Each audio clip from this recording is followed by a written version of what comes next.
that slide is an inclined plane, whereas seesaw, crowbar and scissors are levers. So which option will choose over here? We will choose option D, slide. Now see question number 2. The given picture represents the dash force. This picture, which force does it represent? Which force do you think? Here, option D is correct. Gravitational force. Gravity is the force that pulls the object towards Earth. An apple that has broken from the branch that is falling towards the Earth instead of going upward or sideways. Due to what? Due to the gravitational pull. Now let us see the third one. The third is question number 3. Dash is an example of wheel and axle. अच्छा, इसमें से कौन सा वाला wheel और Excel का example है? जिसमें व्हील है और एक्सेल यानी एक छोटी सी रॉड होती है, मेटल रॉड, जिससे ना व्हील को रोटेट करने में आसानी होती है, उसको एक्सेल कहा जाता है। तो ये आपको किस ऑप्शन में लगता है कि मौजूद है? ये हमारे स्टीयरिंग व्हील में है।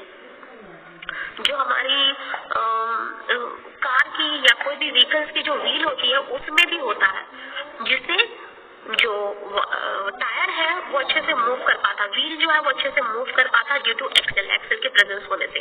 तो इसमें ऑप्शन आपका ऑप्शन नंबर 3 यहाँ पर करेक्ट ऑप्शन होगा। Now let us move to the next question. Question number 4। What is question number 4? Question 4 is to reduce the force. To reduce the force on a carom board, talcum powder is applied. The force X is the dash force. The X force is the dash force. कौन सा force है वहाँ पर? अगर हम talcum powder use करते हैं carrom board पे, क्या करने के लिए?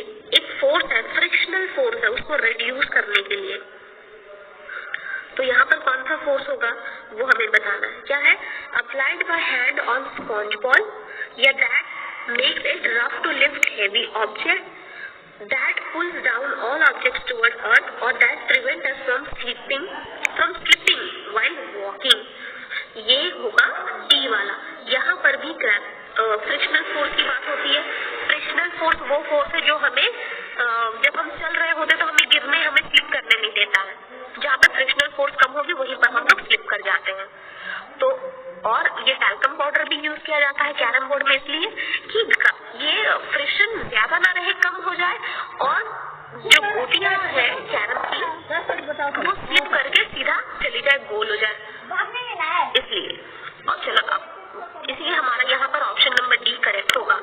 ठीक है, तो चलिए अब हम मुड़ते हैं दूसरे क्वेश्चन की तरफ। Question number 5। Now look at question number 5. Study the given figure carefully. It will be toughest to lift the rock when the force is applied at X, while it will be easiest to do the same thing when the force is applied at Y. Now select the correct options regarding X and Y. देखो question यहाँ कितना easy है कि कहाँ पर हम force लगाएंगे तो इजी हो जाएगा कि हम ऑब्जेक्ट को उठा सकते हैं, और कहाँ पर हम फोर्स लगाएंगे तो बहुत डिफिकल्ट होगा कि हम ऑब्जेक्ट को उठा सके। तो इसका आंसर क्या होना चाहिए? The more the distance between the load and the effort, easier it is to lift the load. अब जितना ज्यादा डिस्टेंस होगा उतना इजी होगा, जितना कम डिस्टेंस होगा उतना डिफिकल्ट होगा। तो X में क्या होना चाहिए? X में होना चाहिए A और Y में होना चाहिए D। ऐसा ऑप्शन हमें दिख रहा है ऑप्शन ए में, इसीलिए ये हमारा करेक्ट ऑप्शन है। ठीक है, if there is some unwanted noise in the video, please avoid it because there is some construction work going on, इसलिए ये सारी आवाजें आ रही है। Now the question number 6. When a mixture grinder is switched on, dash energy changes to dash and dash energy. क्या होता है जब मिक्सर ग्राइंडर को हम रन करते हैं इलेक्ट्रिसिटी पे, तो क्या हो जाता है? स्विच ऑन होती है और ब्लेड रोटेट होने लगता है। जब ब्लेड रोटेट होता है तो एक साउंड प्रोड्यूस होता है ना? जब मोटर स्टार्ट हो जाती है एक साउंड प्रोड्यूस होता है। तो इलेक्ट्रिकल एनर्जी जो है वो काइनेटिक एनर्जी में, क्योंकि मूवमेंट हो रही है और साथ ही साथ साउंड भी आ रहा है, तो इलेक्ट्रिकल एनर्जी काइनेटिक एनर्जी और साउंड एनर्जी में कन्वर्ट हो जाती है।